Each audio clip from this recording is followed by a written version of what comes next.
এখন থেকে যদি আপনাদের কোন রকম কোনো তথ্য থাকে অবশ্যই ইউনিয়ন থেকে আপনারা উপজেলা পর্যায়ে দিবেন।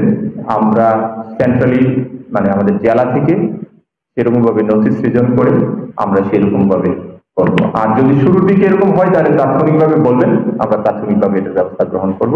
তবে কোনোভাবেই সরকারি স্বার্থের কোন রকম ব্যর্থই হতে দেওয়া যাবে না।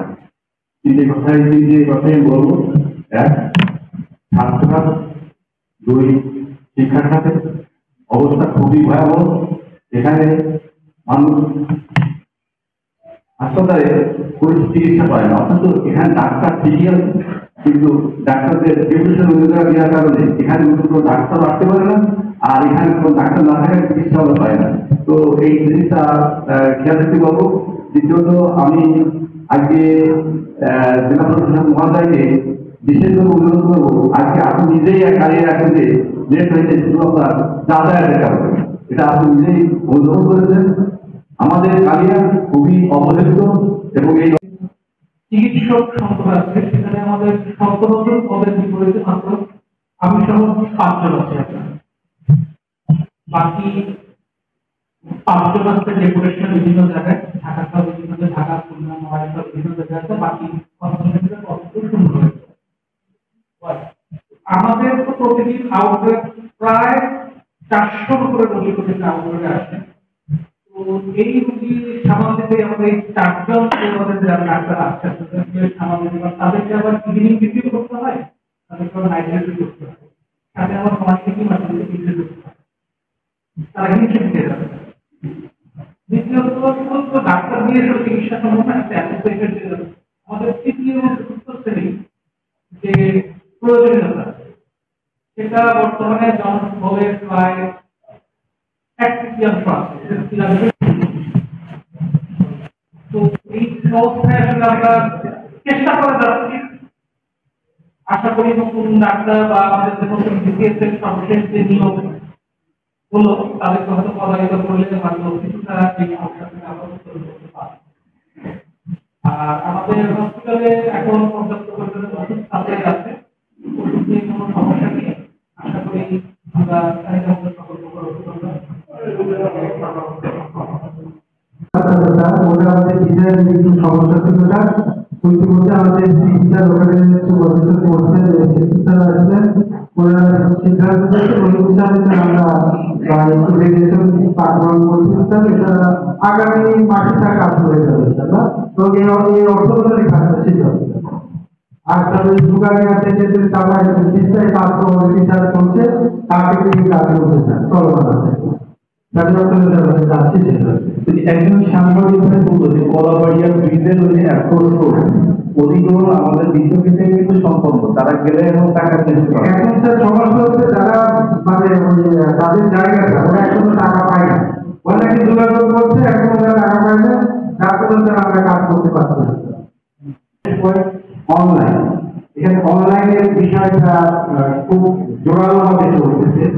তবে মজার বিষয় হলো যে অনলাইনে প্রতারণাটা হয়, প্রতারও আমার এখানকার মানে যে আসামি সে এখানে প্রতারক সে আমার এখানে, কিন্তু ভিক্টিমাইজ যে প্রতারিত হচ্ছে সে লোকাল, যার ফলে ভিক্টিমাইজ দেখা গেল জেলার বাইরে গাইবান্ধা, রাজশাহী, বিভিন্ন জায়গায়। তো তারা দেখা যায় এই কারণে অনেকগুলো অভিযোগ আমাদের কাছে আসে।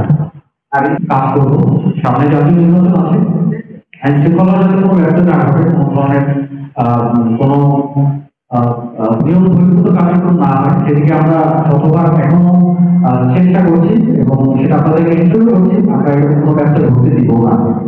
সবাই ভালো থাকবেন। দেখে এসেছি, আসলে ব্রিজটা দেখে আমার কাছে মনে হয়েছে ব্রিজটা খুব তাড়াতাড়ি এটা সম্পন্ন করা দরকার।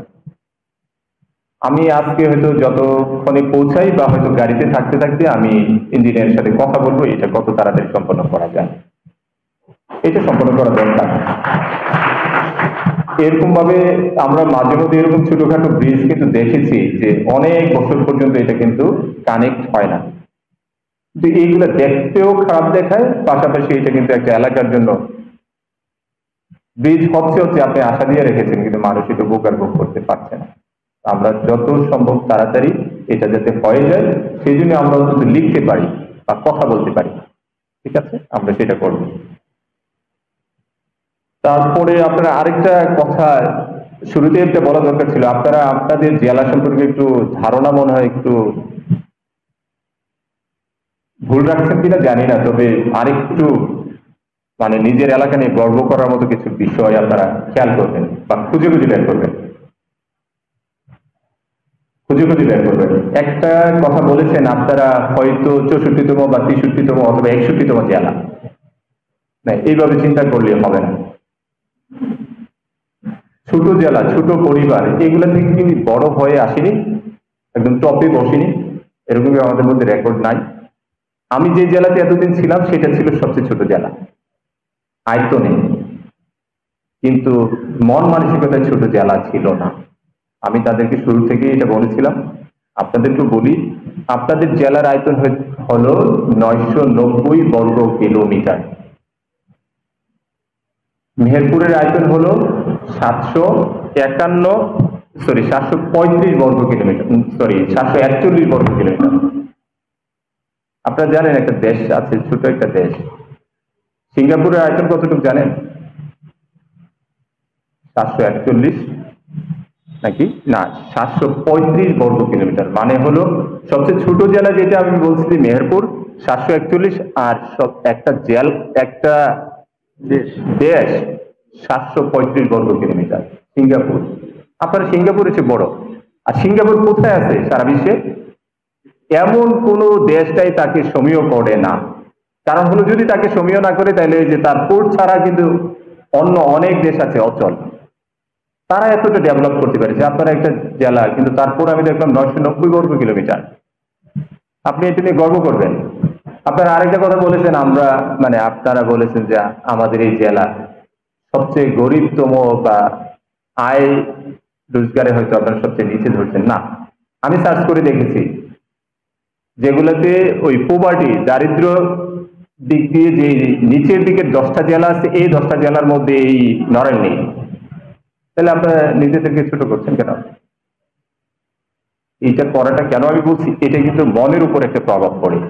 আপনি এই কথাগুলো বলতেছেন, আপনার সন্তানরা শুনতেছে না?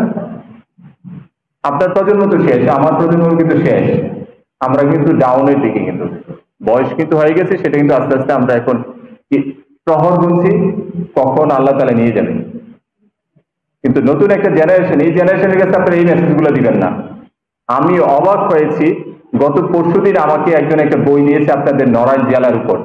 আমি বইটা উল্টাতে গিয়ে দেখি যে 7-8টা পৃষ্ঠা শুধুমাত্র এখানকার ব্যক্তিত্ব। মানে অন্য জেলায় আমি 1 পৃষ্ঠা 2 পৃষ্ঠা পড়লে শেষ হয়ে যায়, এত নামকরা ব্যক্তিত্ব, অথচ এই জেলায় এত কবি, সাহিত্যিক, শিল্পী, উচ্চশিক্ষিত অনেক অনেক ব্যক্তি। আমি ভাবছিলাম যে কয়েকদিনের নাম মনে রাখি, দেখি যে এতগুলা কিভাবে মনে রাখবো, কঠিন। আমি অবাক হয়েছি, কালকে একটা মিটিং করেছি, প্রায় 50-60 জন শিল্প, সাহিত্য, কবি, সাহিত্যিক, তারা বিভিন্ন জেলায় এত সংখ্যক পাওয়া যায় না। আপনাদের মধ্যে সব কিছুই আছে, এগুলাকে একটু নার্সিং করতে হবে, এগুলোকে একটু কাজে লাগাতে হবে। আমি এখানে আসার আগে শুনেছি এখানে প্রচুর লোক পাওয়া যায়, বিভিন্ন সরকারি উচ্চ পদস্থ চাকরি করে, আর্মিতে চাকরি করে, সেনাবাহিনী, বিমান বাহিনী, নৌবাহিনী, এগুলো অনেক চাকরিজীবী আছে। আসলেই দেখেছি যে এখানে এসে অনেক চাকরিজীবী আছে, তারা সরকারি উচ্চ পদস্থে কর্মরত আছে। তো এত কিছু আছে, তারপরে আমরা কেন এটাকে মনে করি? এটা করা যাবে না। তো এটা যদি না করেন তাহলে কি হবে? আমরা এখন মনোযোগ দিব কোন দিকে সেইটা দেখার বিষয়। যোগাযোগ